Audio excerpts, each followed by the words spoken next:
it should look something like this. It should be really fine and crumbly. Don't use any water in this. Then I've taken 1 cup sugar. I have taken powdered sugar or icing sugar as you call it, and I've taken 1 cup semolina or rava, 1 teaspoon baking powder, 2 tablespoon coconut powder, dry coconut powder, and 2 teaspoon corn flour, 3 eggs. And if your eggs are small, you can use 4. If it's big, then you can use 3. And I have taken some whole cardamom and a small piece of nutmeg. Don't add too much nutmeg, just a small piece like this. And in here I have almost half a cup of ghee mixed with some unsalted butter. But if you have only ghee or only unsalted butter, you can use either one. The choice is yours. So guys, I will cream the egg and the sugar together and I'll beat it.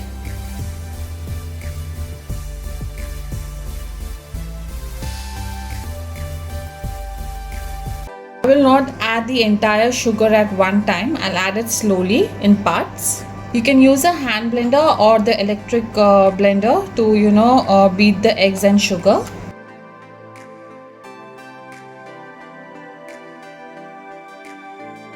I'll add more sugar and continue the same process.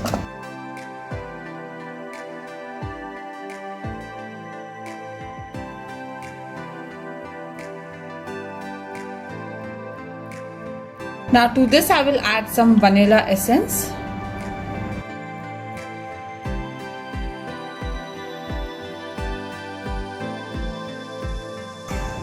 This is what your mixture should look like, nice and fluffy.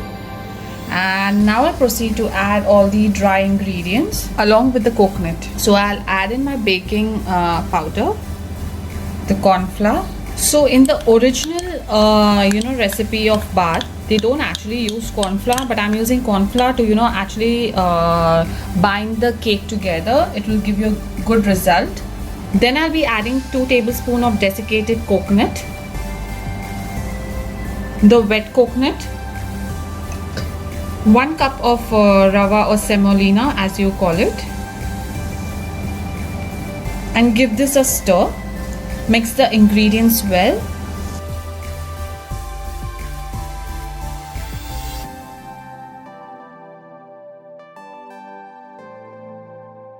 Now I'll proceed to pound the cardamom and the nutmeg.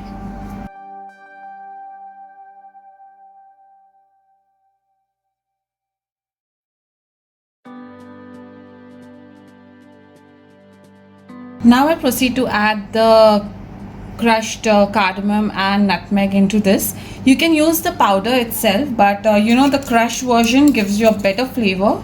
Lastly, I'll be adding the butter and ghee. I'll also add a pinch of salt and now mix this really well.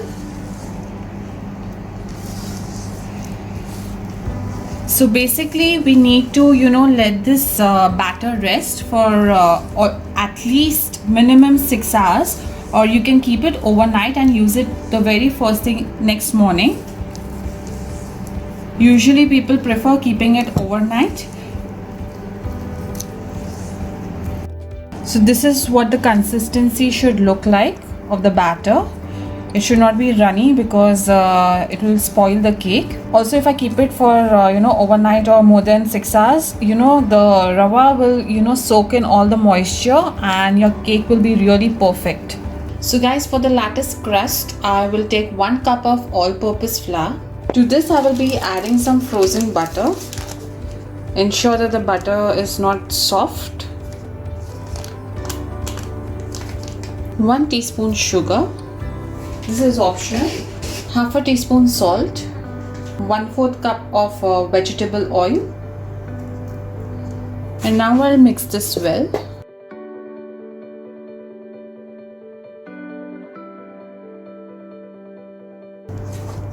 I'll combine the butter with the flour.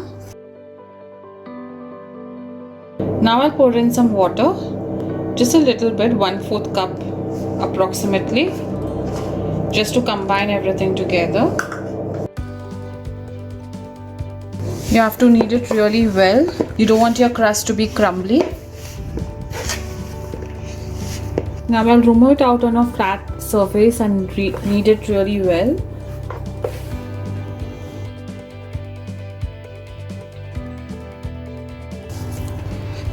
Keep on kneading it. So guys, this is how the crust looks like. Should be pileable. And now I'll proceed to divide this into two portions, and I'll be adding the color. This is optional. You can do without the color as well, but I'll be adding two different colors to give a good Christmassy look for the bath cake. I'll divide it into two parts. In one I'll be adding the green color and the other red. And now let's mix it.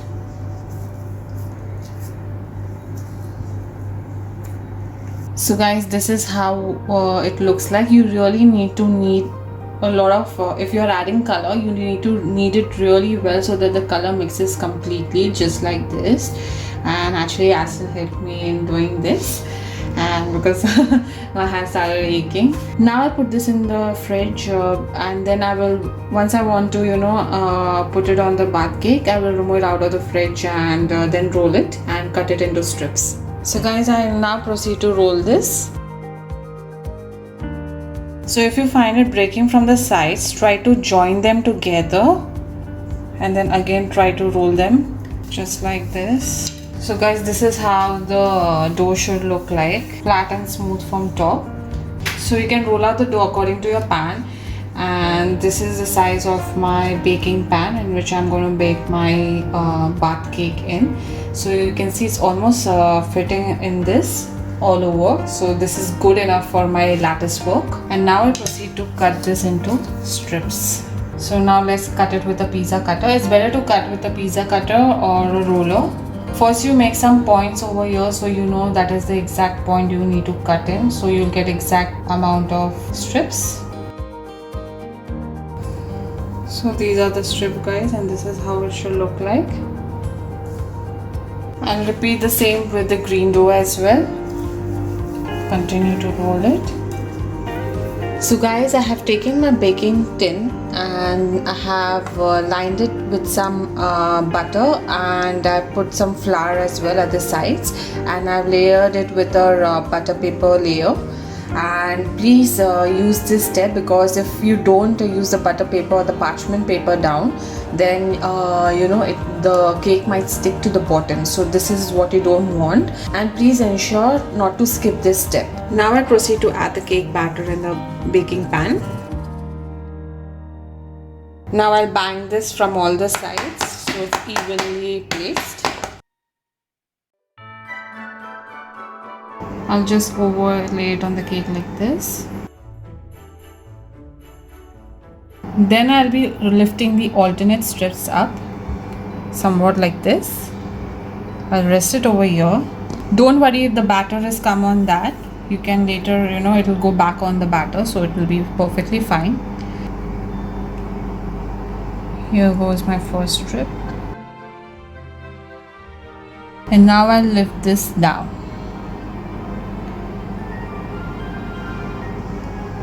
Be very gentle with this.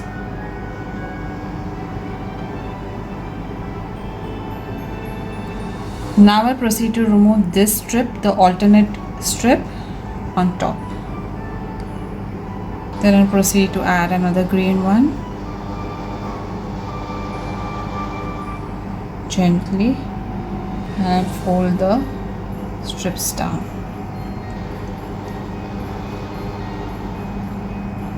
And I'll repeat the same process, lifting the alternates and putting the green in between. So guys, this is how it looks like, and don't worry, even if it's your first time, it won't be perfect. And I will now cut off the excess from the sides, and I'll again dust the cake, I'll again bang the cake to level it up, and then I'll proceed to put it in the oven. So guys, this is how the cake looks like, and now I'll proceed to put it in the oven and bake it at 180 degrees Celsius for 27 to 30 minutes. Keep a check so it doesn't burn from top. So guys, it's almost 30 minutes and let's check whether the cake is done. I just prick in a toothpick or the skewer to check and it comes out clean. As you can see, it's clean. So that means the cake is done, and I'll let it cool off completely before I proceed to remove it off the baking pan. So guys, the bath cake is now done and I've unmolded it from the baking pan, and this is how it looks like. It looks really wonderful and ready for Christmas. So I hope you'll enjoy this recipe, guys. If you all did, then please do hit the like and subscribe button, and you can also follow us on Facebook, Instagram and Twitter and show us your love. So I'll see you next time, guys.